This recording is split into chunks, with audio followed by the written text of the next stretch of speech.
নবী সাল্লাল্লাহু আলাইহি সাল্লামের কষ্টের সফর ছিল দুইটা, একটা ছিল তায়েফের সফর, আরেকটা ছিল হিজরতের সফর। এই তায়েফের সফরে নবীজি সাল্লাল্লাহু আলাইহি সাল্লামের সাথে এই যায়েদ ছিলেন। যায়েদ নবীজি সাল্লাল্লাহু আলাইহি সাল্লামের সাথে ছিলেন।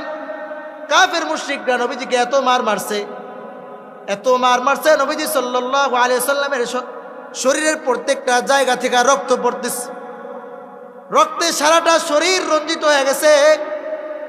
হযরতে যায়েদ রাদিয়াল্লাহু তাআলা আনহু হাত দিয়া ওই পাথরগুলা আস্তে আস্তে সরায়, যেই জায়গা থেকে পাথরগুলা সরায় ওই জায়গা দিয়ে আবার রক্ত বের হয়।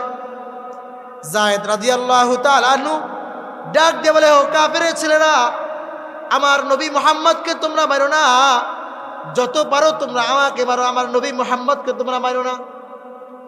ওই নবীজির প্রিয় সাহাবী যায়েদের ছেলে হচ্ছে ওসামা। সাহাবারা বলতেছে, ওসামাকে পাঠায়া দাও, ওসামাকে নবীর কাছে পাঠায়া দাও। বলে দিছে, ওসামা তুমি যা বলবা যে নবী আপনি যার বিচারটা করবেন, যে চুরি করছে এই মহিলা কুরাইশ বংশের মেয়ে, আপনি তার বিচারটা একটু শিথিল করে। তো নবীর নাতি খুব ভালোবাসতেন আয়েশা, নবীজি সাল্লাল্লাহু আলাইহি সাল্লামের কাছে আসলেন। আয়েশা নবীজির চেয়ারে বসা বিচারক নবীজির পেটের উপরে বসতেন, এই দুই পাশে দুইটা পা দিয়া নবীর দিকে মুখ দিয়া পেটের উপরে বসতেন।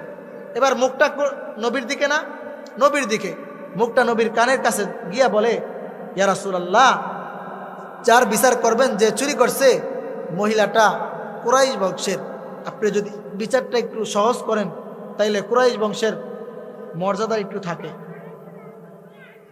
মুসলমান ভাইরারা আমার, নবীজি সাল্লাল্লাহু আলাইহি সাল্লাম বসা ছিলেন, দাঁড়ায় গেছেন।